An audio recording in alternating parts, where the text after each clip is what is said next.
بسم اللہ الرحمن الرحیم۔ السلام علیکم دوستو، اسرائیل کی زمینی جنگی کارروائی شروع کرنے کی دعوت۔ فلسطینی تنظیم حماس اور اسرائیلی فورس کے درمیان پیر کے روز سے جاری حملوں میں کم از کم 109 فلسطینی ہلاک ہو چکے ہیں، جن میں 28 بچے اور 15 خواتین شامل ہیں، جبکہ 7 اسرائیلی بھی ہلاک ہوئے ہیں۔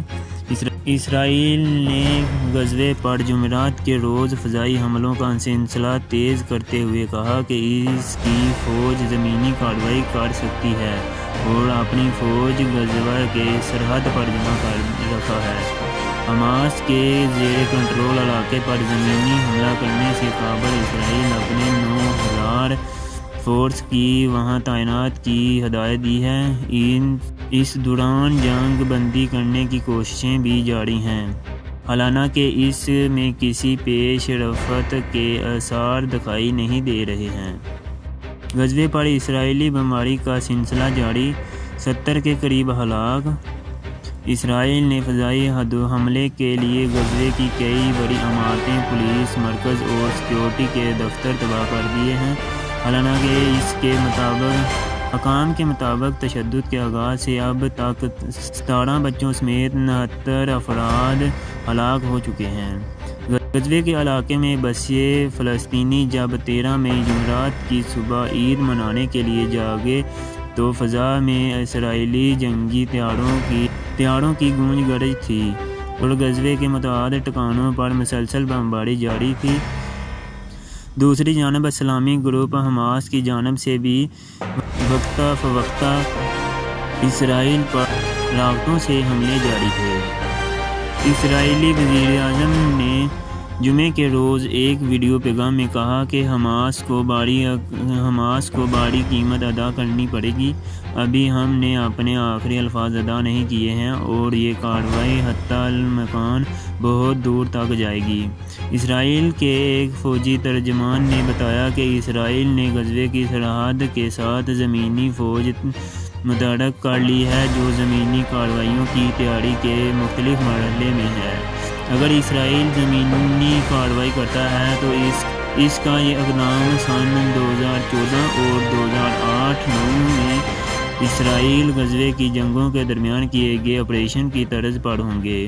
دوسری طرف حماس کے ایک فوجی ترجمان نے کہا ہے کہ اسرائیل کی زمینی کارروائی ہمارے لیے مزید اسرائیلی فوجوں کو ہلاک کرنے اور انہیں قید کرنے کا ایک موقع ہوگا۔ غزے پر اسرائیلی حملے کا سلسلہ جاری، درجنوں فلسطینی ہلاک۔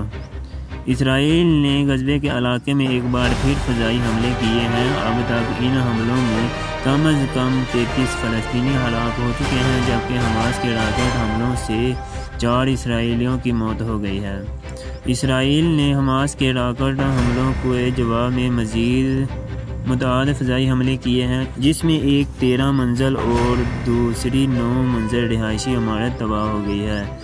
اس کے جواب میں حماس نے اسرائیل پر 100 سے زیادہ راکٹ داغنے کا دعویٰ کیا ہے۔ حکام کے مطابق ان حملوں میں اب تک کم سے کم 13 فلسطینی شہری اور 4 اسرائیلی ہلاک ہو چکے۔ ہلاک ہونے والوں میں کم سے 1 درجن بچے شامل ہیں۔ اسرائیلی فضائی حملوں میں 150 سے زیادہ فلسطینی زخمی بھی ہوئے ہیں۔ اسرائیل میں حکام نے اس بات کی تصدیق کی ہے ایک اور شخص کی بھی راکٹ حملے میں موت ہوئی ہے، تاہم وہ اسرائیلی نہیں بلکہ بھارتی شہری تھی جو وہاں کام کرتی تھی۔ خبر رسائی اداروں کے مطابق 12 مئی بدھ کے صبح اسرائیلی جنگی طیاروں نے غزے میں ایک بلند ترین عمارت پر بمباری کی۔ اطلاعات کے مطابق اس 9 منزل عمارت میں کئی رہائشی اپارٹمنٹ، 2 ساز کمپنیاں اور ایک ڈینٹل کلینک بھی تھی۔ یہ عمارت پوری طرح سے تباہ ہو گئی ہے، تاہم ابھی پوری طرح سے یہ واضح نہیں ہے کہ اس میں جانی اور مالی نقصان کتنا ہوا۔ یہ فضائی حملہ اس قدر ہولناک تھا کہ اس عمارت سے کئی 100 میٹر دور تک اس کا ملبہ ٹوٹ کر پہنچا، جبکہ وہاں سے دھوئیں کے بادل اٹھتے نظر دیکھے گئے۔ اگر آپ کو یہ ویڈیو پسند آئی ہے تو اسے لائک کریں اور سبسکرائب کریں اور بیل آئیکن کو پریس کرنا نہ بھولیں۔ شکریہ۔